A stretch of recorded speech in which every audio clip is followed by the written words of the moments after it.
ওইটা বলছি যে এই যে এটাও খারাপ, গরম দিলেই খারাপ। এটা ঠান্ডা করে তারপরে এটার ফুড গ্রেডের সাথে এটার যে প্লাস্টিকটা, এটা তো ফুড গ্রেড প্লাস্টিক না, ফুড গ্রেড না, অনেক হালকা, দেখেন অনেক হালকা। ফুড গ্রেড হলে দাম অনেক বেশি হবে। এই অন্যান্য দেশে আপনার প্লাস্টিকের বোতলের গায়ে লেখা থাকে কোনটা ফুড গ্রেডের প্লাস্টিক, কোনটা ফুড গ্রেডের না।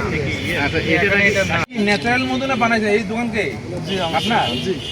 আপনি চাষ করেন আর এমনি ওই যে বনের থেকে যে সংগ্রহ করেন ওই মধু নাই?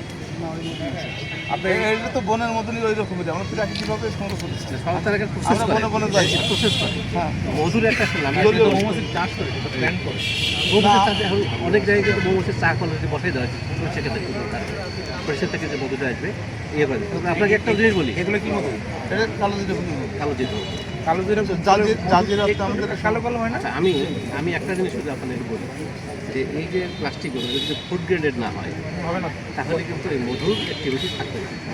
এটা ঠিক আছে, এটা ঠিক আছে, গ্লাস ঠিক আছে, এটা ঠিক আছে। এই জন্য এই সবই প্লাস্টিক। প্লাস্টিক হলে হবে, প্লাস্টিক হবে ফুড না, গ্রেডেড হতে হবে, প্লাস্টিক হলে ফুড গ্রেডেড। দেখি ফুলের চারা জি স্যার, সালাম স্যার। ফুল ফল তো সবই জি স্যার, ফুল ফল ভেরি গুড। ফুল তো আসলে মনের পুষ্টি তো পাতা নেবো স্যার, দেখতে তো মালটা মালটা লাগে। পাতা নেবো কমলা আছে।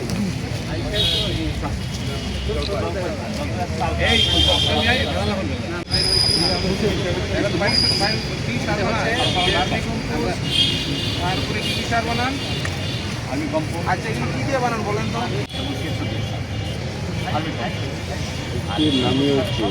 হ্যাঁ ভাই, নমস্কার। অফ সিজন, আমরা বড়টা খাবো না, সিজনে কিন্তু বড়টা দিলে ওই যে তারা এই কাজ করছে। অফ সিজনে চালতা ঠিক আছে, ধন্যবাদ। এটা এটা কি আলু? মিষ্টি আলু স্যার, এই মিষ্টি আলু তো এরকম সাইজ কখনো দেখি না। এত বড় হয়েছে, এরকম সাইজ হলো কেমন এটা? আরো বড় হয়, এটা কি জাতি এরকম নাকি? আরো ইয়ে পেঁপে কবে? এই কাজটা আমরা করি, আমি কাঁঠাল করছি, কাঁঠাল গাছ লাগানোর সাথে সাথে বাকি দাম কলা গাছ লাগাই দিচ্ছি। 2 বছর কলা গাইছি, এবার কলা গাছ কেটে দিলাম। কাঁঠাল গাছ বড় হবে। অনুষ্ঠানের এ পর্যায়ে স্বাগত বক্তব্যের পালা। স্বাগত বক্তব্য নিয়ে আসছেন কৃষিবিদ জনাব। এর মধ্যে 26% মানুষ যাদের জমি আছে চাষ করে, সেই চাষে সেইখান থেকে তারা তাদের খাবার সংগ্রহ করে। বাকি 74% আমরা বায়ার, আমরা বাজার থেকে কিনে খাই। তাহলে আমরা আচ্ছা, এখানে আমাদের অনেক মা বোনেরাও দেখি কিছু আছেন, হয়তো অনেকে শুনতেছেনও। তিনাদেরকে টার্গেট করে বলছি এই কারণে, আমাদের বাসায় যে ফুডটা প্রসেস হয়, আমরা তো দিনে যত খাবার খাই তার অধিকাংশ খাবারটাই তো বাসায় খাই। কিছু কিছু খাবার আমরা বাইরে রেস্টুরেন্টে এখানে সেখানে খাই। তো বাসায় যে খাবারটা প্রসেস হয় সেইটা পিওর আছে তো, সেইটা পুষ্টিগুণ মেনটেন করে বানানো হয় কি না।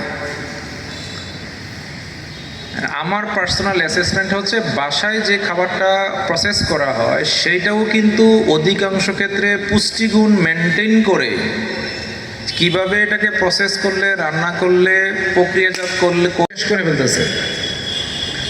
তো গেল ফকফকা চাল কিনে আনা হলো, পুষ্টি কিন্তু অর্ধেক নাই।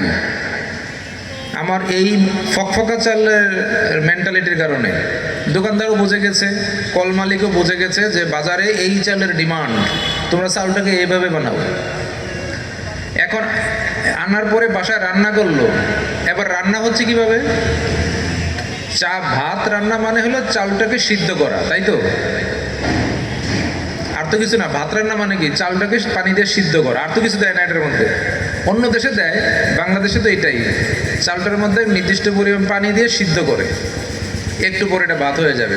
ওই পানিটা কি করে, মানে ভাতের মাঠটা কি করে আপনারা ফেলে দেন। তো এই মাঠটা হলো ওই ভাতের নির্যাস। পুষ্টি উপাদান আমাদের শরীরের জন্য প্রয়োজনীয়, আমরা সঠিকভাবে তা গ্রহণ করি না। যদি আমরা উৎপাদন করে থাকি কিন্তু খাবার প্লেটে বিবেচনা করলে তখন কিন্তু অনেক উদ্যম। আরও উপস্থিত রয়েছেন মিঠু চন্দ্র অধিকারী। আমাদের বাংলাদেশ হচ্ছে সোনার মাটির বাংলাদেশ, তাই বলে আমার বক্তব্য শেষ করছি। আপনারা সবাই ভালো থাকবেন। আসলে আমরা যেটা বলছি সবাই আমরা জানিও যে খাদ্যে আমরা স্বয়ংসম্পূর্ণতা অর্জন করেছি, বাট পুষ্টিতে কিন্তু এখনও অনেক দূরে আমরা রয়ে গেছি। এখন আপনারা জানেন যে খাদ্যের 6টি উপাদান ছিল, এখন কিন্তু আরেকটি যোগ হয়েছে, সেটি কি? সেটি হলো আঁশ জাতীয় খাবার। আমরা কিন্তু সেটি হয়তো বা সেইভাবে খাচ্ছি না। সেই আঁশ জাতীয় খাবার যদি খেতে চাই তাহলে আমাদের এই যে সবজি এবং ফলের প্রতি বেশি পরিমাণে ঝুঁকতে হবে। স্বভাবতই এই ফল এবং সবজির উৎপাদন কিংবা ফলন কিন্তু দানা জাতীয় ফসলের থেকে অনেক পরিমাণে বেশি। তো সেক্ষেত্রে আমরা যদি একটু কার্বোহাইড্রেট কিংবা শ্বেতসার জাতীয় খাবারের পরিমাণটা একটু কমিয়ে দিয়ে এই সবজি কিংবা ফলের প্রতি একটু বেশি পরিমাণে ঝুঁকি, তাহলে যেমন আমাদের অতিরিক্ত লোকের খাদ্যের চাহিদা অনেকটাই মেট আপ করা সম্ভব হবে, পাশাপাশি আমাদের এই ভাতের উপরেও কিন্তু চাপটা কমবে। আর সংক্ষিপ্ত বক্তব্য শেষ করছি। সবাইকে ধন্যবাদ। আসসালামু আলাইকুম। আমি আমন্ত্রণ জানাই আসলাম হোসেন অর্ক, আহ্বায়ক বৈষম্য বিরোধী ছাত্র আন্দোলন। কিন্তু আমাদের সবার জন্যই ক্ষতিকর। তো এই বিষয়ে যারা আমরা কৃষক আছি তাদেরকে সদস্যকে স্যার আছেন, আমি স্যারকে একটু বলবো, স্যার আমাদের এখানে প্রচণ্ড আমের চাষ হয়, তো পর্যাপ্ত পরিমাণে ব্যবস্থা করে দেওয়া এবং আম চাষ নিয়ে যেই যারা কাজ করে তাদের একটা প্রশিক্ষণের ব্যবস্থা করা। ধন্যবাদ সবাইকে। আসসালামু আলাইকুম।